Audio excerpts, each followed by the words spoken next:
Avec inspecteur Damsek, mais plutôt avec monsieur Gagny Yad. Monsieur Yad, bonjour. Bonjour Assou. Merci d'avoir accepté l'invitation et d'être là aussi pour les enfants ce matin. De rien, merci. Merci beaucoup. Et aujourd'hui, nous allons voir avec vous un texte, le texte narratif en fait, les critères du texte narratif. Comment faire un bon texte narratif, c'est ça? Exactement. D'accord, merci beaucoup. Nous allons démarrer avec vous en attendant de recevoir tout à l'heure monsieur Thiam Ibrahima, professeur de mathématiques. Nous aurons aussi monsieur Dramé, professeur d'arabe, le tout dans la salle des profs de la télévision Futur Média. Chers petits, restez avec nous. Nous allons encore partager des moments exceptionnels. À vous le tableau, monsieur Yad. Bienvenue. Bonjour. Aujourd'hui, avant de commencer, permettez-moi de faire le geste nécessaire en cette période de pandémie. Un autre geste nécessaire, le confinement. Attends, je vais vous le confiner là. Je la confine ici comme ça. Un autre geste nécessaire. Le geste nécessaire pour éviter de choper le germe du coronavirus.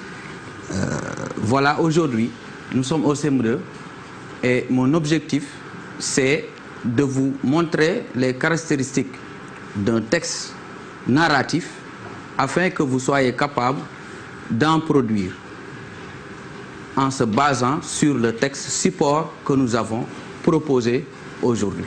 Nous avons notre texte support sur lequel on va travailler pour faire d'autres.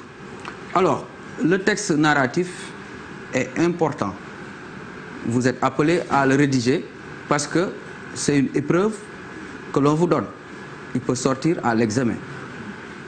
Il est aussi important dans la vie de tous les jours parce que on peut vous demander de faire un compte rendu d'une réunion ou bien de raconter des faits divers. C'est pour ça qu'il est important, il urge pour vous de suivre ce cours afin de pouvoir en produire. Alors, regardez, un samedi matin, mon frère et moi étions en train de visiter les beaux magasins et boutiques de la ville. Sur le chemin, on discutait tranquillement sur les articles de sport en vogue. Tout à coup, un grand bruit attira notre attention. Nous courons pour aller voir.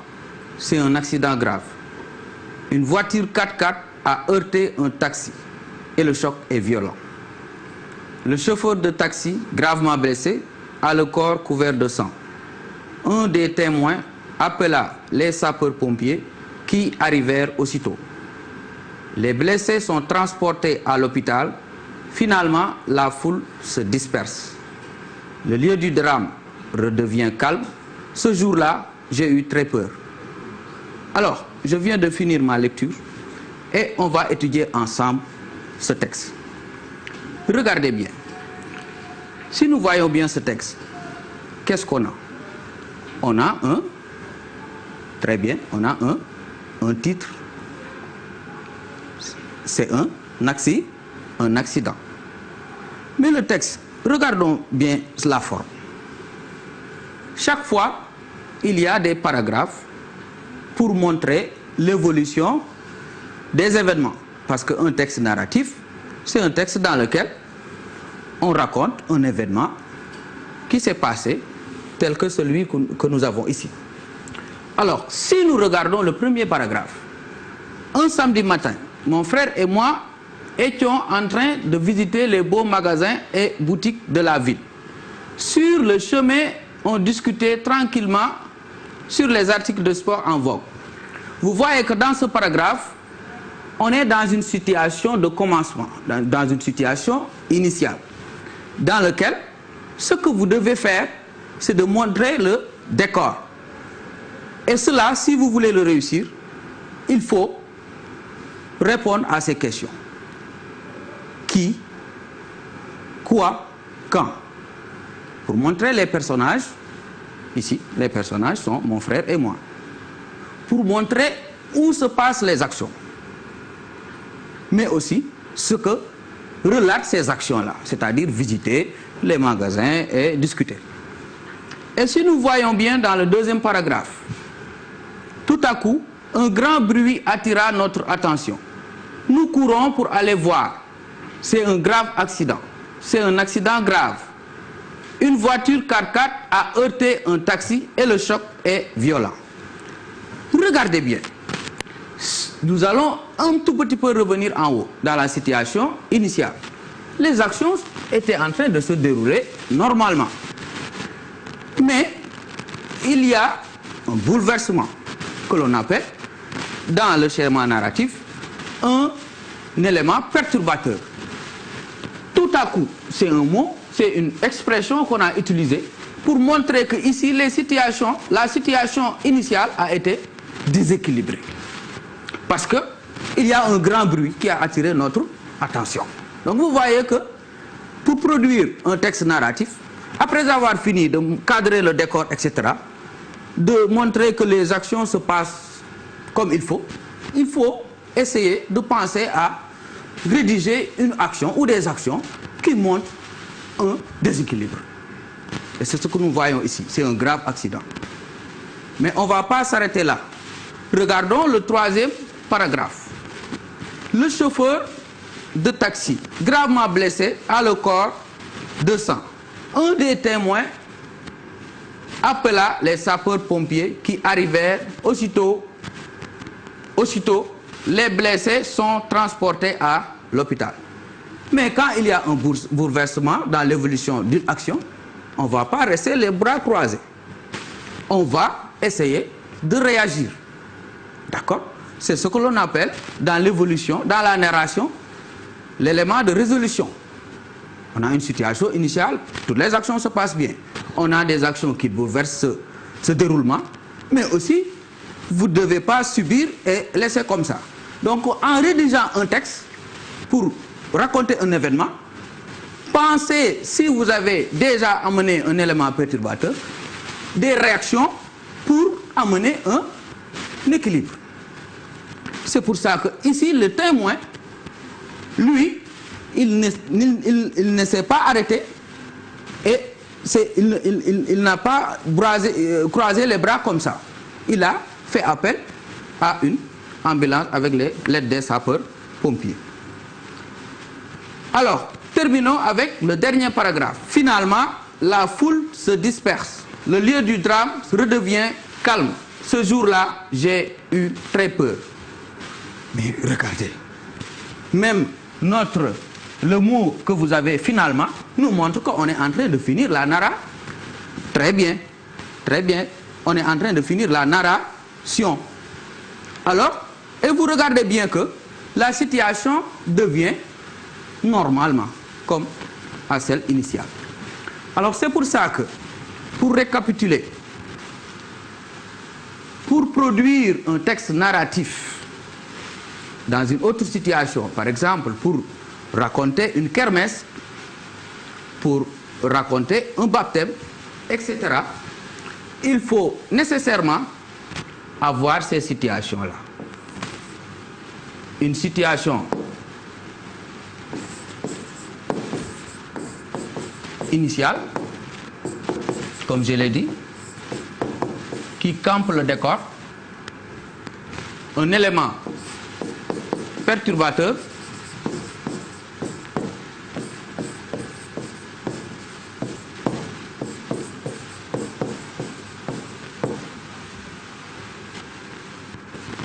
l'élément de résolution, c'est-à-dire la réaction des personnages.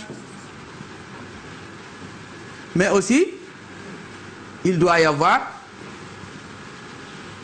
la situation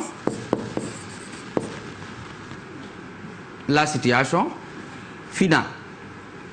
Alors, je dois rappeler que après la situation initiale,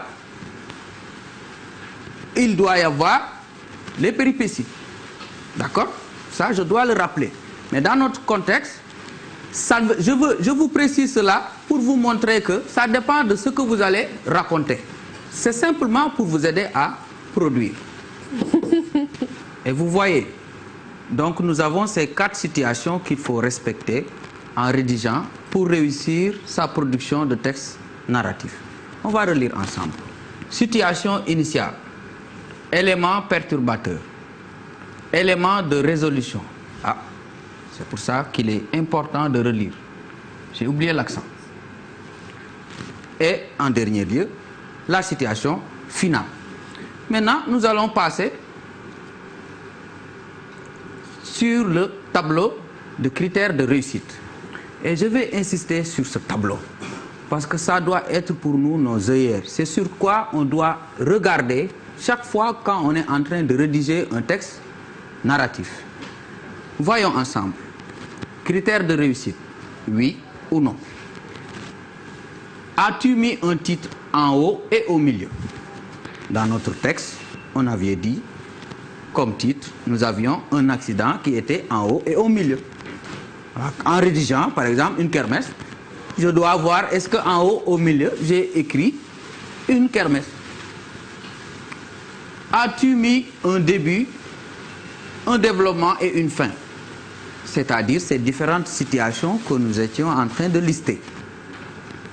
Pour raconter, par exemple, un baptême, est-ce que j'ai dit que dès le lever du jour, les femmes étaient en train de préparer jusqu'à la soirée? Donc c'était l'ordre chronologique ou bien la succession des événements.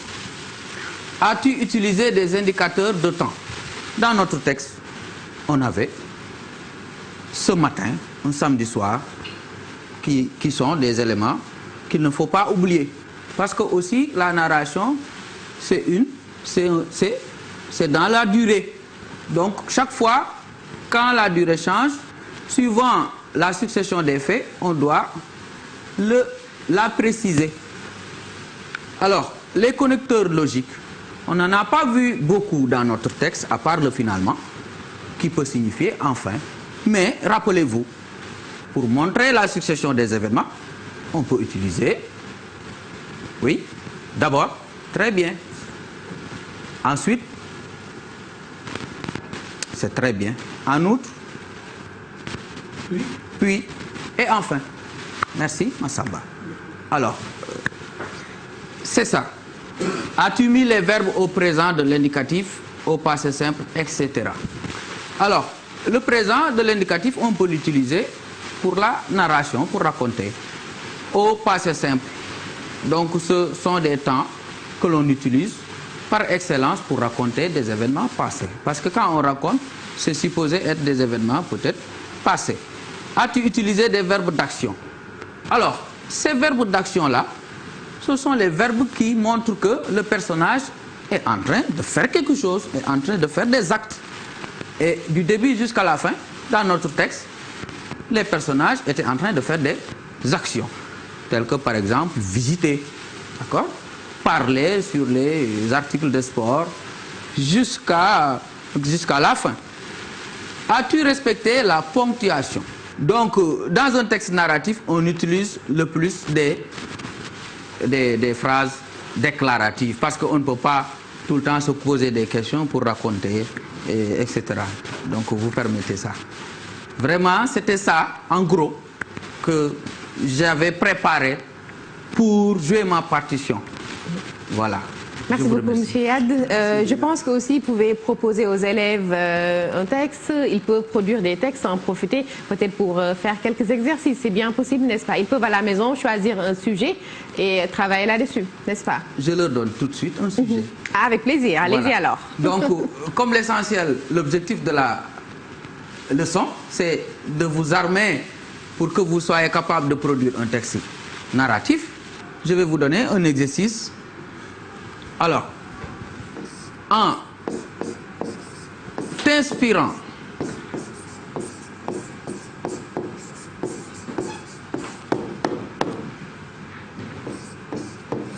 de ce texte,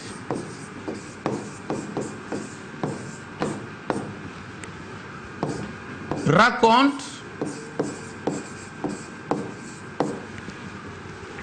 en 12 phrases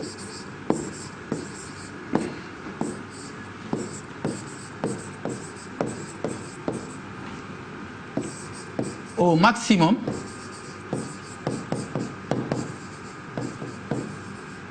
un événement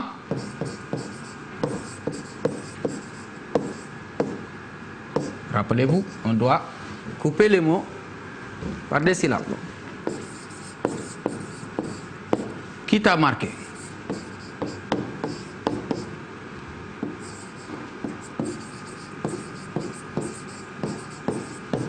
Voilà. On va relire. En t'inspirant de ce texte, raconte en 12 phrases au maximum un événement qui t'a marqué. Merci beaucoup. Merci beaucoup, Monsieur Yad. Je pense les tout petits sont bien servis ce matin et vous avez un exercice à faire pour la journée d'aujourd'hui. Donc, chers apprenants, vous avez vu les critères ou bien les caractéristiques du texte narratif, c'est bien ça. Donc, oui. D'abord, il faudra veiller à la situation initiale, ensuite à l'élément perturbateur, puis peut-être à l'élément de résolution et enfin à la situation finale. Je pense que ce sont les différentes étapes qu'il faut essayer de respecter, mais aussi veiller à la ponctuation. Je pense que c'est capital et à l'utilisation de certains verbes d'action. Exactement. Merci beaucoup, Monsieur Yad. C'est un plaisir. Alors, chers petits, n'oubliez pas de produire votre texte. En tout cas, mille merci. Et vous revenez demain naturellement. Inch'Allah. Vous avez envie de rester avec nous? Mais il est jeune, donc on ne va pas le lâcher, on va l'épuiser. On va l'utiliser au maximum. Ça sera un plaisir. Voilà, les jeunes enseignants, là, ils vont travailler. Il va carburer. Oui, il va carburer. On va juste lui demander... Permettez-moi de remercier celles et ceux qui ont participé à mon éducation pour que je sois capable d'être là. Je suis en train de penser à mes parents, en particulier Koumbaouli Diop, etc. Je remercie l'IF Tcherno Abiba de Kaola Commune. Je remercie les inspecteurs Faye, Ndour Fall, etc. Je remercie ma directrice. Je remercie tous les collègues. C'est un plaisir. Merci beaucoup, Monsieur Yad. Docteur Massamba, merci beaucoup. Il est calme, poli, bon, très très posé. Les enfants, ne pensez pas qu'il a le même âge que vous, hein? Mais oui, mais c'est juste leur montrer qu'aux âmes bien nées, la valeur n'attend point le nombre des années, et qu'un enseignant qui commence jeune, en début de carrière, a la possibilité de se corriger, de s'améliorer et de grandir. C'est pourquoi commencer jeune à enseigner, c'est un avantage. Et de fréquenter aussi la salle des profs très tôt. Mais oui, parce qu'ici, il n'y a pas que le tableau, que les élèves, il y a aussi les caméras qui sont là et je pense que c'est une bonne prestation. Ah, merci. Et voilà, je vais le garder demain, il va revenir. Et je voudrais en profiter pour remercier toutes les autorités de Thiès aussi, tous les policiers, tout le monde, tous ceux qui nous aident à ce que les collègues puissent se déplacer pour venir ici à la salle des profs parce qu'il est venu de Thiès. Merci au préfet. Et merci à tous ceux qui, pour des raisons de travail, laissent les collègues venir participer à ces cours, c'est aussi un acte professionnel. Ils sont les médecins des têtes et les médecins des cœurs. Aujourd'hui, les élèves ont besoin des médecins que sont les enseignants. Merci beaucoup, docteur Massamba. Nous allons poursuivre.